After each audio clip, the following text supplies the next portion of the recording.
les haré un breve recuento para entrar en contexto, de todas formas, y así pues comenzar adecuadamente. Bien, se encuentran en el aposento alto, ¿sí? Ya se celebró la cena del Señor por primera vez, Judas se fue y el Señor les dice que alguien lo va a traicionar. Bueno, Judas se va, luego que Pedro va a negarlo y él les dice que básicamente a donde él va ellos no pueden ir por ahora. Esas palabras los entristece muchísimo porque pues estaban soñando despiertos con que el Señor fuese nombrado rey en Jerusalén y estaban teniendo expectativas quién iba a gobernar más que el otro y así. Y de repente el Señor les dice que se va y ellos no pueden ir con él. La tristeza los inunda, pero no entienden muchas cosas. Entonces el Señor les dice que no tengan miedo, no se turben. Les da 3 consuelos muy hermosos para animarlos, alentarlos. Y es irónico porque Él era el que debía recibir consuelo, porque Él es al que van a matar en unas horas, pero Él está consolando a los 11. Y Él les dice básicamente 3 cosas. Primero, consuélense porque a donde yo voy es el Padre. Regreso al Padre. Les conviene que yo me vaya. Ya saben el camino, yo soy el camino. El segundo consuelo es que el Padre está en Él y Él en el Padre. Es decir, sepan quién soy yo en realidad. Es el Hijo de Dios, Dios Hijo. Y el tercer consuelo fue las promesas diciendo, de aquí en adelante pueden orar en mi nombre, pueden orar a mí como Dios que soy, y todo lo que pidan en mi nombre yo se los concederé. ¿Sí? Esos 3 consuelos son los que aparecen del 1 al 14. Hoy miraremos 2 consuelos más. Titulamos esa enseñanza 2 consuelos definitivos. En esa segunda parte de la conversación que tuvo el Señor Jesús con los 11, luego de que se fue el Iscariote, el Señor sigue dando palabras de consuelo a los apóstoles. Aparte de los 3 que ya vimos, el Señor suma otros 2, igualmente maravillosos, y que consuman perfectamente su propia obra, su propia labor como consolador. ¿Sí? Veremos esta enseñanza en 2 puntos. Del 15 al 26, perdón, la promesa del Espíritu. Y la segunda parte, del 27 al 31, el legado de paz. ¿Listos? Comencemos. Versículo 15, 14, 15. Si me aman, guardan mis mandamientos. En la primera parte, el Señor muestra su deidad, ¿sí? Vimos distintas formas en las que muestra su deidad. Una de ellas fue que debían tener tanta fe en Él como la tenían en el Padre, que Él y el Padre son uno, que iban a orar a Él. Y aquí suma otra, y es que ellos no solo debían aprender a creer en Jesús como Dios Hijo y dirigir oraciones a Él, sino también deben guardar sus mandamientos. ¿Quién puede dar mandamientos y ordenar cumplirlos con autoridad celestial? Dios. Entonces Cristo dice, guarden mis mandamientos. Él está hablando como Dios. Leamos, 1 Juan 2:5.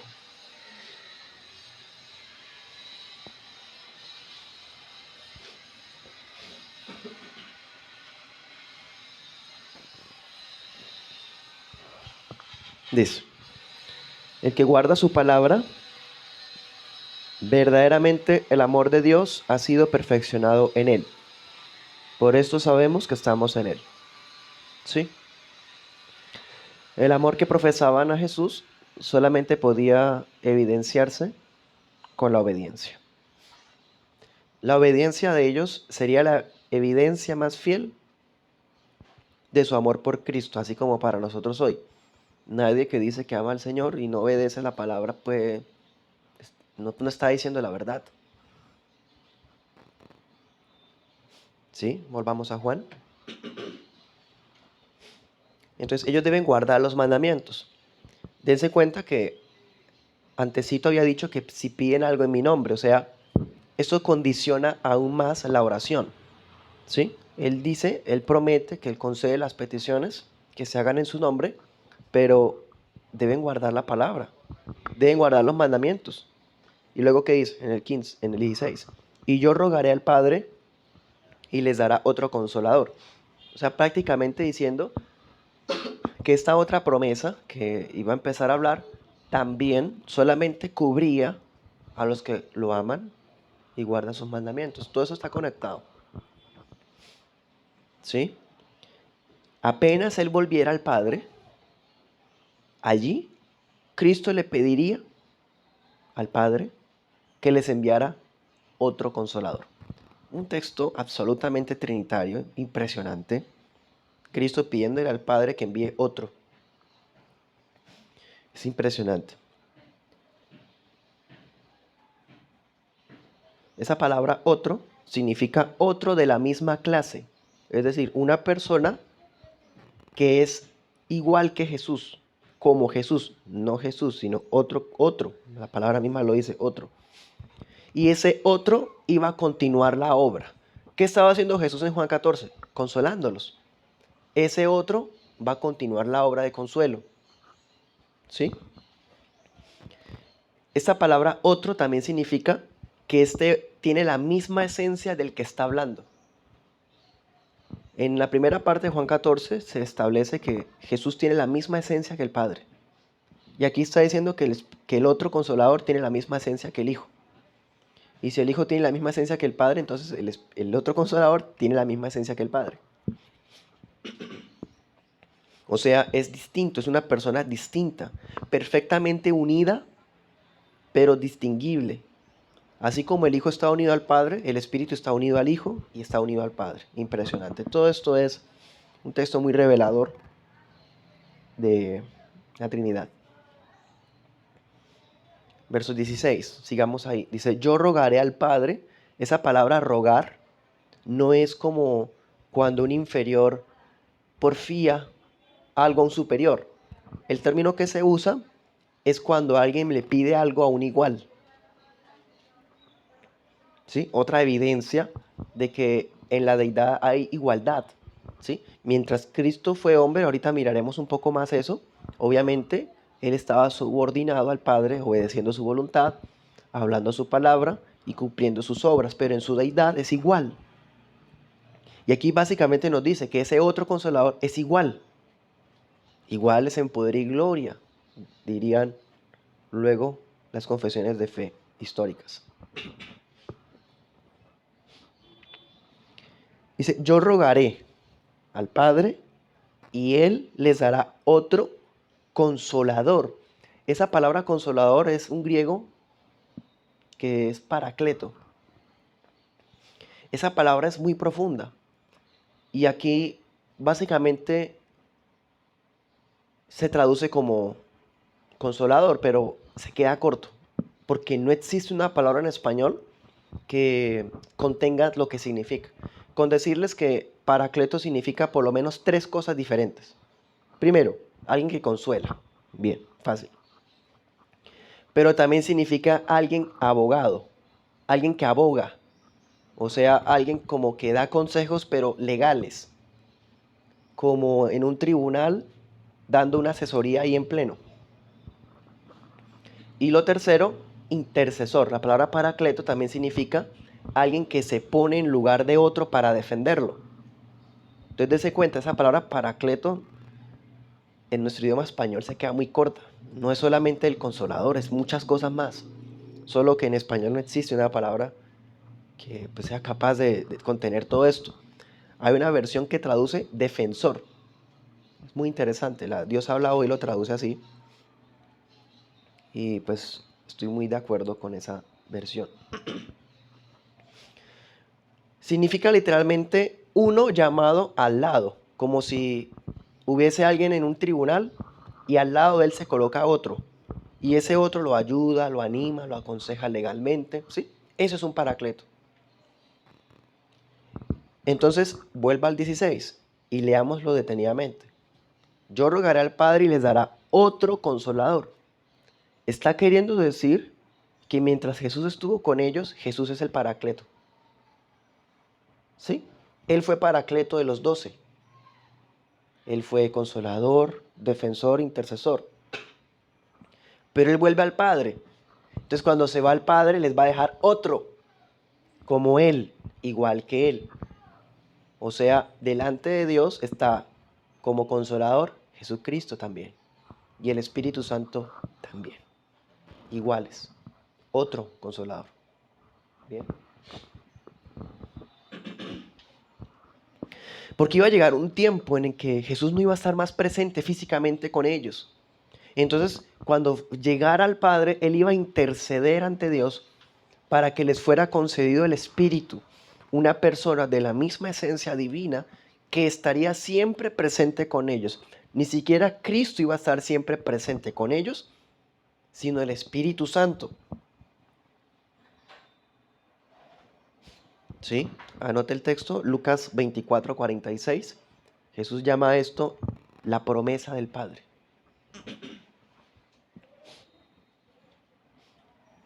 Ya no iba a volver a ocurrir como en el Antiguo Testamento, donde el Espíritu irrumpía de repente y luego se iba de la escena. Apenas se cumplía la misión, vino el Espíritu de Jehová sobre. Y el Espíritu llenó a. Y ya luego uno pasa la página y ya no está. Ya no va a pasar eso más. Ahora iba a venir y se iba a quedar.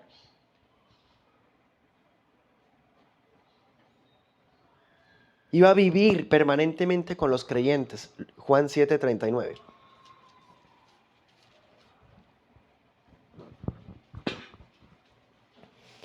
Desde el 38, él había dicho, el que cree en mí, como dice la Escritura, ríos de agua viva correrán de su vientre. Ríos de agua viva. No son destellos. Ahora es un río que fluye, le dice el 39.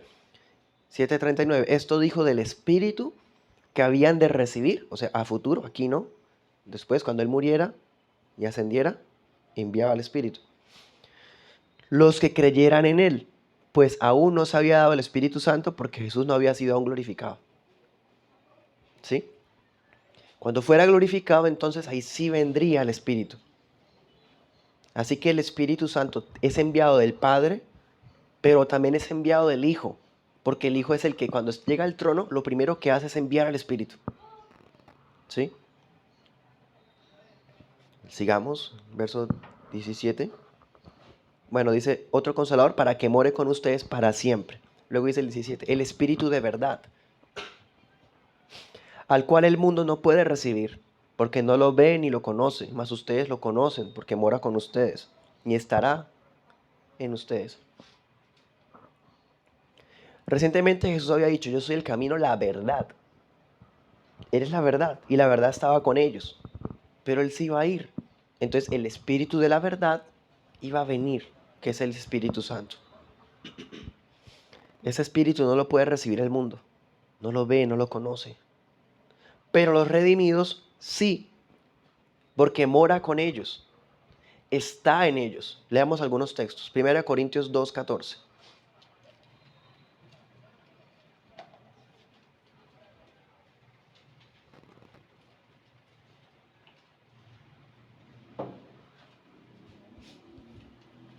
Dice, el hombre natural no recibe las cosas que son del Espíritu de Dios porque le son locura.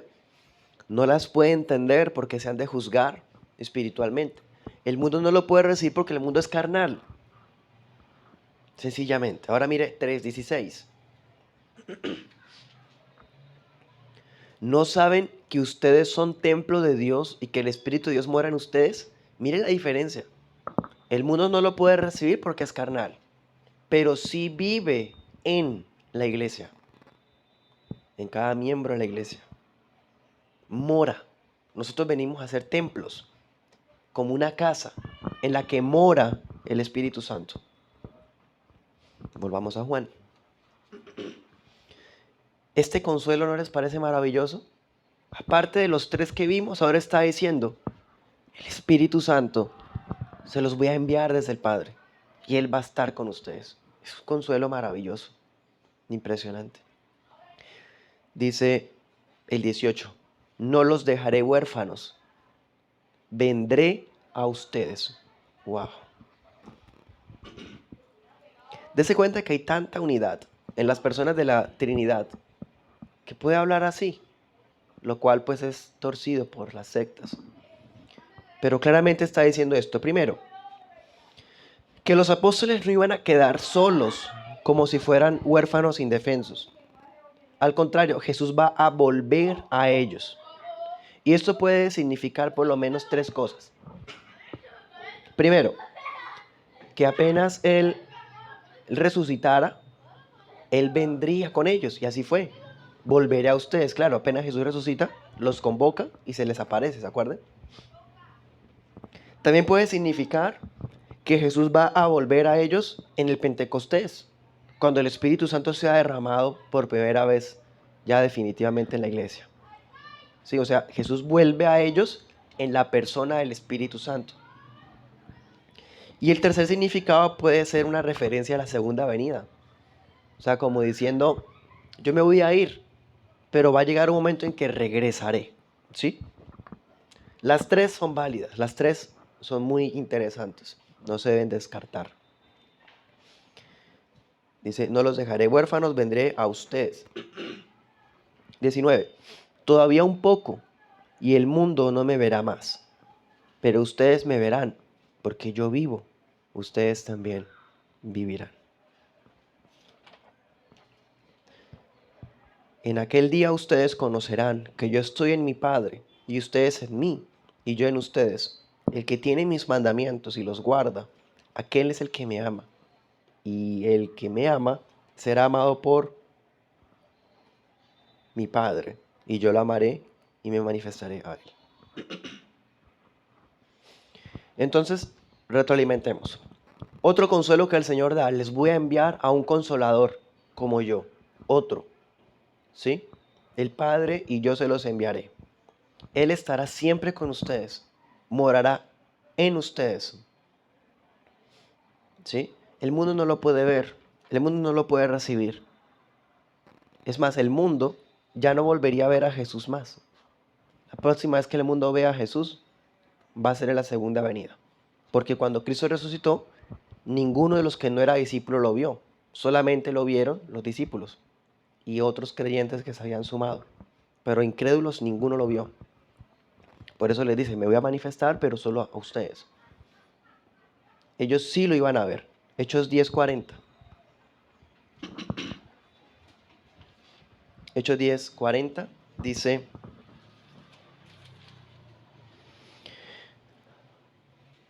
a Jesús de Nazaret lo levantó Dios al tercer día e hizo que se manifestara, no a todo el pueblo, sino a los testigos que Dios antes había ordenado, a nosotros que comimos y bebimos con Él después que Él resucitó de los muertos. ¿Se da cuenta? Les cumplió. Vendré a ustedes, me manifestaré a ustedes, no al mundo. Luego les dice, ustedes vivirán porque yo viviré. Ese día, claro, imagínense, tratemos de imaginarnos cuando ven al Señor resucitado, el shock, la emoción y la adoración que fluye ahora. Porque ese día sus dudas se disiparon completamente. Por fin entendieron qué significa que Cristo está en el Padre. Y ahora, en el 20, ellos van a entender que Cristo está en ellos. Así como ellos están en Cristo, Él también está en ellos. Básicamente lo que significa es, así como las personas de la Trinidad habitan en unidad perfecta, Cristo está diciendo, yo estaré unido a ustedes prácticamente de la misma manera. ¿Sí? O sea, nosotros como cristianos podemos creer y afirmar que Cristo mora en nosotros. Y es una unión, dice la teología, mística. Una unión mística que es muy difícil de explicar. ¿Cómo es que Cristo está viviendo en nosotros mientras está a la diestra del Padre? Por medio del Espíritu Santo. ¿Sí? pero también dice que nosotros estamos en Cristo, o sea, como dice Efesios, en este momento nosotros estamos en lugares celestiales juntamente con Cristo. Es muy impresionante, hermano. Pero esto solamente es para los que me aman y guardan mis mandamientos, ¿no? Los discípulos.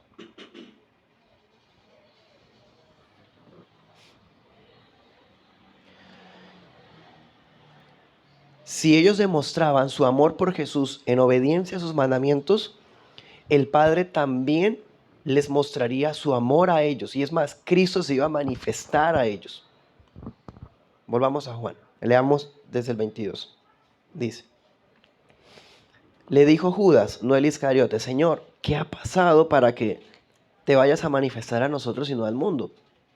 Respondió Jesús y le dijo, si alguno me ama, mi palabra guardará y mi Padre lo amará. Y vendremos a él y haremos morada con él. El que no me ama no guarda mis palabras, y la palabra que han oído no es mía, sino del Padre que me envió. Uno puede decir, bueno, aquí no está respondiendo a la pregunta. Pero hermanos, miren lo que le está diciendo, o sea, volveré a ustedes, me voy a manifestar a ustedes. El mundo no lo podrá ver, ustedes sí. Entonces surge la pregunta de Judas Tadeo, el apóstol. Señor, ¿cómo es que te manifestarás a nosotros y no al mundo? Es una pregunta legítima, porque ellos están anhelando que todo el mundo sepa quién es el Señor. Ellos quieren que Israel reconozca a Jesús como su rey. Y ahora está diciendo, cuando por fin les confirma que se va a manifestar, está diciendo que solamente se va a manifestar a ellos. Señor, ¿por qué? Entonces él les responde en términos que aparentemente no resuelve la inquietud, pero sí, hermano. Lo que está diciendo es esto. Ya que ellos guardan su palabra, porque lo aman, entonces Cristo y el Padre también los amaban a ellos y vendrían a morar con ellos. En otras palabras, Él se va a manifestar al mundo a través de la iglesia. Todo este tiempo, mientras Jesús regresa, Cristo se sigue manifestando al mundo, pero a través de la iglesia. Porque el Padre y el Hijo moran en nosotros. Romanos 8 dice que el Espíritu clama en nosotros, o sea, las tres personas de la Trinidad están en el corazón del creyente. ¿Sí? Efesios 3:17 nos muestra que el Espíritu de Cristo mora en nosotros. Y 2 Corintios 6:16 dice el Espíritu del Padre. Es lo mismo. Espíritu de Cristo, Espíritu del Padre.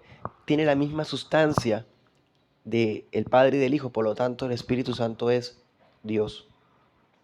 ¿Sí? Y Él mora con todos los que creen en Jesús. En cambio, aquel que no ama a Cristo, pues no guarda sus mandamientos. Y si no guarda sus mandamientos, pues está rechazando las palabras del Padre. Y a la vez no puede ver, no puede recibir, no puede... ¿cuál es el otro verbo que aparece? Conocer. En el 17, conocer al Espíritu Santo. No puede. Bien.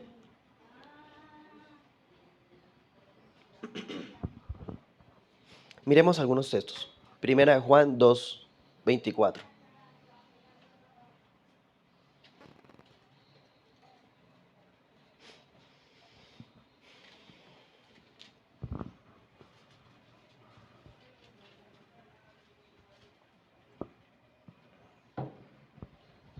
Dice, lo que ustedes han oído desde el principio, permanezcan ustedes. Si lo que han oído desde el principio permanece en ustedes, también ustedes permanecerán en el Hijo y en el Padre. ¿Sí? Dos personas distintas que se había prometido que vivirían en los creyentes. Esos textos no son base para las sectas modalistas, ¿no? Les encantan esos textos, pero dice todo lo contrario a lo que ellos creen. Volvamos a Juan 25:26. Dice, estas cosas les he hablado estando con ustedes, mas el Consolador, el Espíritu Santo, ya nos dice quién es, a quien el Padre enviará en mi nombre. Él les enseñará todas las cosas y les recordará todas las cosas que les he dicho. Este Espíritu Santo es el Paracleto para ellos, consolador, consejero, defensor, intercesor, abogado. A través del Espíritu Santo, el Padre y el Hijo viven en nosotros. A través del Espíritu Santo, la iglesia refleja a Cristo al mundo, ¿sí? Pero también fortalece nuestra fe. O sea, ¿cómo?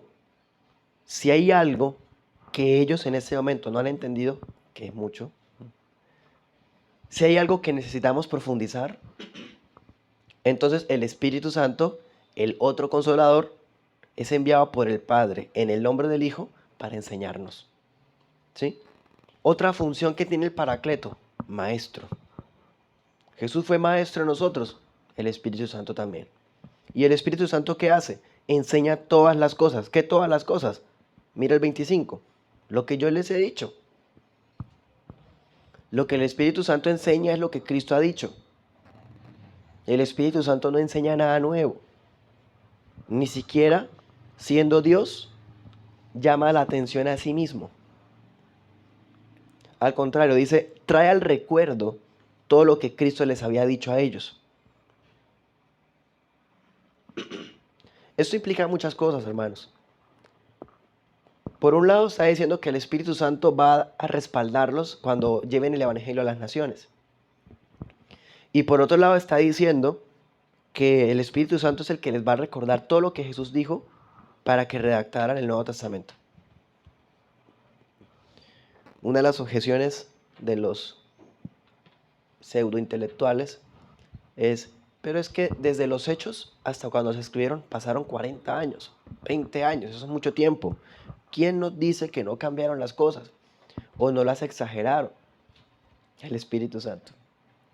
El Espíritu Santo les trajo a la memoria a los apóstoles y les enseñó todas las cosas. Por eso es que Marcos es el evangelio más antiguo, a pesar de que haya sido escrito en la década de los 40, o sea, 10 años después más o menos de estos hechos, contienen información veraz dada por el Espíritu Santo. E incluso el evangelio de Juan, escrito de último, por allá en el año 90, prácticamente 60 años después, contiene información verídica porque es el Espíritu Santo el que la está recordando. Bien. Es más, mira un ejemplo de esto. Juan 2:22.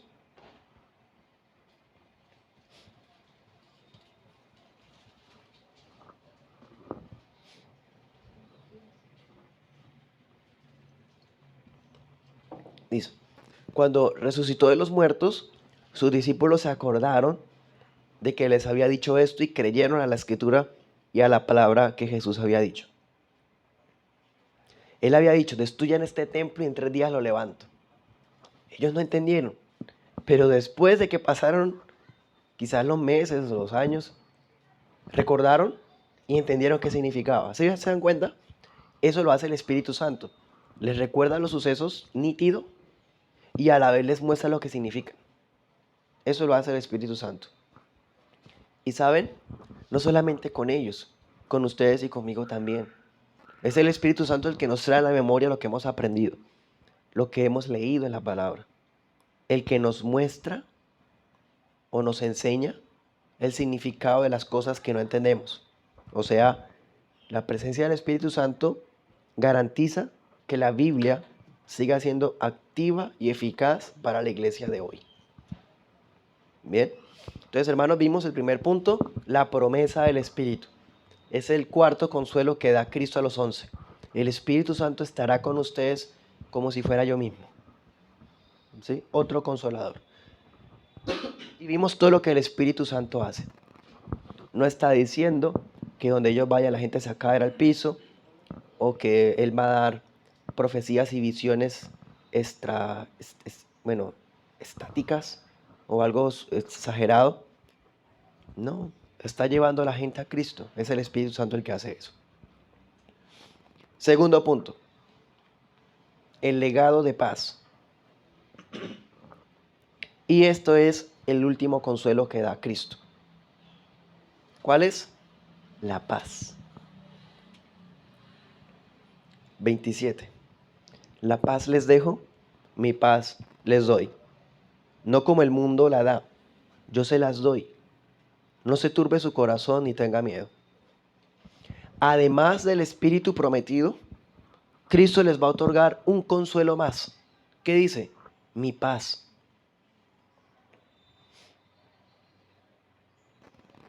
La paz de Cristo, ¿qué es eso? Hermano, es un legado maravilloso. Eso es lo que les faltaba a ellos. ¿Qué es la paz? La paz no es que no haya guerra. La paz no es una tranquilidad engañosa. La paz es la certeza firme de que hemos sido reconciliados con Dios. Y eso lo trajo Cristo, la paz. Algo que el mundo jamás puede ofrecer ni alcanzar por sí mismo. Es un don del Evangelio que ninguna turbación o miedo podrá quitarnos. Y junto con todo lo que hemos visto, ¿a quiénes se les da esa paz? Si me aman y guardan mis mandamientos. ¿Sí? A los discípulos, a los que creen, a los que el Espíritu Santo mora en ellos. Bueno, 28. Han oído que yo les he dicho, voy y vengo a ustedes. Si me amaran, ciertamente se regocijarían, porque he dicho que voy al Padre, porque el Padre es mayor que yo. A estas alturas hemos comprobado una y otra vez la deidad de Cristo. Y ahora Cristo dice una frase torcida por algunos herejes de otro tipo, arrianos, para decir que Cristo es inferior al Padre, que no es de la misma esencia, no es igual, es inferior. No, estamos viendo el contexto como es. ¿Y qué estamos viendo? Bueno, Él les había dicho que se iba, pero que volvería a ellos. Eso está en el versículo 2. Si ellos lo amaran como debieran, porque ellos lo aman, ellos aman al Señor. Pero como todavía no tienen claro quién es Él en realidad, no pueden amarlo más. ¿Sí me entienden? O sea, podemos amar a Cristo más y más en la medida en que lo conozcamos. Y lo que ellos conocían de Cristo no les alcanzaba para amarlo lo suficiente todavía. ¿Y por qué digo eso? Porque Jesús dice, es que si ustedes me amaran, se hubieran regocijado porque vuelvo al Padre. Ellos estaban desanimados porque no entendían qué era eso. Si ellos entendían qué era volver al Padre, claro que se regocijarían porque eso significa que como el Padre es mayor, mayor que yo, o sea, Cristo va a estar en un lugar mucho más alto. O sea, qué alegría. Pero no han entendido. Entonces, claro, no se alegran. El Padre es mayor que yo. ¿Qué significa esa frase? Pues hermano, lo que hemos estado viendo es que Él va a volver al seno del Padre. A volver. Mientras está ahí, el Padre es mayor que yo. Por eso Él va para allá. Vuelvo al Padre. Porque el Padre es mayor que yo. Voy al Padre. Claro, mientras Cristo estuviera en la tierra, aunque era Dios hombre, estaba acá, hermano, subordinado a la voluntad del Padre, en una condición de humillación. Leamos Filipenses 2:6.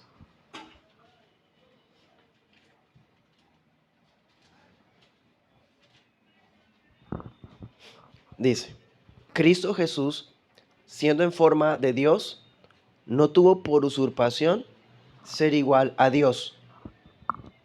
Sin embargo, se despojó a sí mismo, tomando forma de siervo, hecho semejante a los hombres. ¿Sí? O sea, Dios, el verbo de Dios, Dios Hijo, se humilló. Y mientras estuvo humillado, pues el Padre es mayor que yo. Por eso el Padre dice que lo levantó y hasta lo sumo. O sea, básicamente lo que Cristo está diciendo es, volver al Padre es la exaltación definitiva del Hijo. Cuando Cristo fuera a ser glorificado en la deidad una vez más. Entonces, si ellos comprendieran quién era Cristo en realidad, lo hubieran podido amar más. Sigamos, 29 al 31.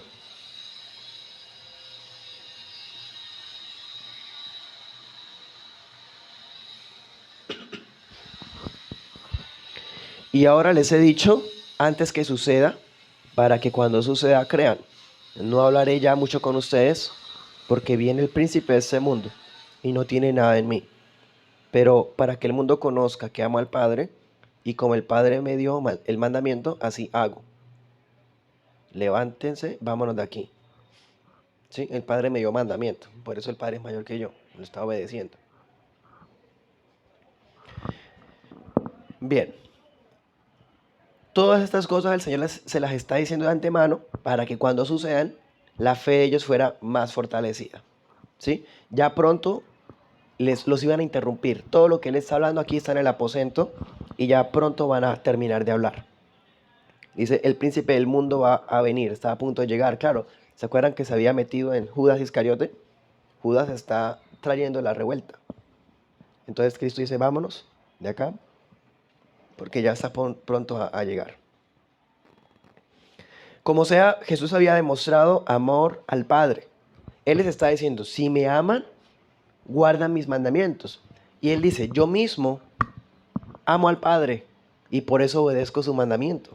¿Sí? O sea, prácticamente, imítenme como yo he hecho con Dios. Y como yo soy el Dios de ustedes, pues entonces hagan lo mismo que yo hago con el Padre. Que Él lo ama y hace todo lo que le ha mandado. Incluso el mundo lo va a comprobar, porque Cristo fue obediente hasta morir en la cruz. ¿Sí? Y de esta forma, la conversación de consuelo en el aposento alto termina. De aquí en adelante podemos imaginar que se salen de la casa y van de camino al monte de los olivos. Bueno, un detalle interesante cuando dice, el príncipe de este mundo no tiene nada en mí, es muy diciente, ¿no? Por ahí hay unas sectas inmundas que dicen que Lucifer es hermano de Jesús y unas cosas así absurdas. Escrito está, no tiene nada en mí. Es una criatura. Es una criatura reprobada. Además, esa frase significa que Satanás no puede exigirle nada a Cristo. Es que yo soy el príncipe de este mundo, ¿no? Vete, le dijo el Señor. Cuando lo tentó, te puedo dar todo esto. ¿Y quién es el dueño de todo eso? Pues Él, que lo creó todo. No tienes nada en mí. Hace poco vi un comentario en una red social muy desafortunado. Algunas personas con trasfondo pentecostal diciendo que el príncipe de este mundo es el diablo, entonces es necesario que Cristo vuelva para que gobierne porque el que gobierna ahora es el diablo. O sea, dése cuenta ese dualismo gnóstico. O sea, en el mundo está reinando el diablo y Dios reina en el cielo. O sea, hay una batalla campal entre dos reinos. Eso es paganismo. Pero eso es lo que cree el mundo. Satanás es príncipe de este mundo en cuanto a que manda sobre gente que no puede recibir al Espíritu Santo. Pero no manda en este mundo en cuanto a que los árboles son de él, o que Colombia es de él, o que tiene control de los políticos. De ninguna manera, todo está sometido a los pies del Verbo. Él sostiene todas las cosas con la palabra de su poder. Es la ignorancia, hermano, ignorancia terrible. El Dios de ellos es un Dios limitado, de nosotros no. Y también significa otra cosa. Significa que Satanás no tiene nada de qué acusar al Señor. A él lo van a arrestar, a él se lo van a llevar, auspiciado todo por el príncipe del mundo, pero todo lo que van a decir contra él no es cierto. Si Satanás es el acusador, no tiene nada que acusar a Cristo. Bueno, ya para terminar les digo dos cosas, dos aplicaciones.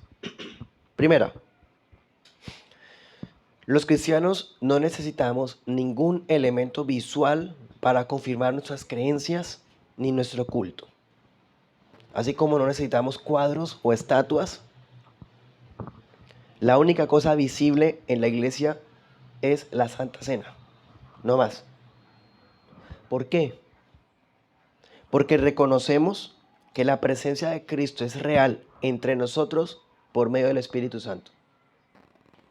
El Espíritu Santo es la presencia de Dios acá, entre nosotros. Y Él está en donde se ama a Cristo y se obedece sus mandamientos. Bueno, no se nos dejó huérfanos, se nos dejó a alguien. No fue la Virgen María, no fue Mahoma, fue la tercera persona de la Santísima Trinidad. Ese es el máximo don y el máximo consuelo del Evangelio, el Espíritu Santo. Y segunda aplicación, dése cuenta la importancia de la obra del Espíritu Santo. Si no fuera por Él, ningún hombre, por más versado y experimentado que sea, podrá conocer a aquel que es la verdad. Solamente por medio del Espíritu Santo, las personas pueden conocer a Cristo. El Espíritu Santo es el que nos une a Cristo para obtener todos los beneficios de la redención.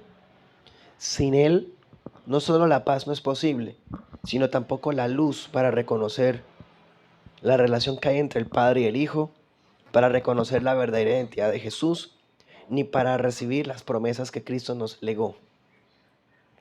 Así que solamente los que verdaderamente aman a Jesús pueden recibir este don inefable del Espíritu Santo.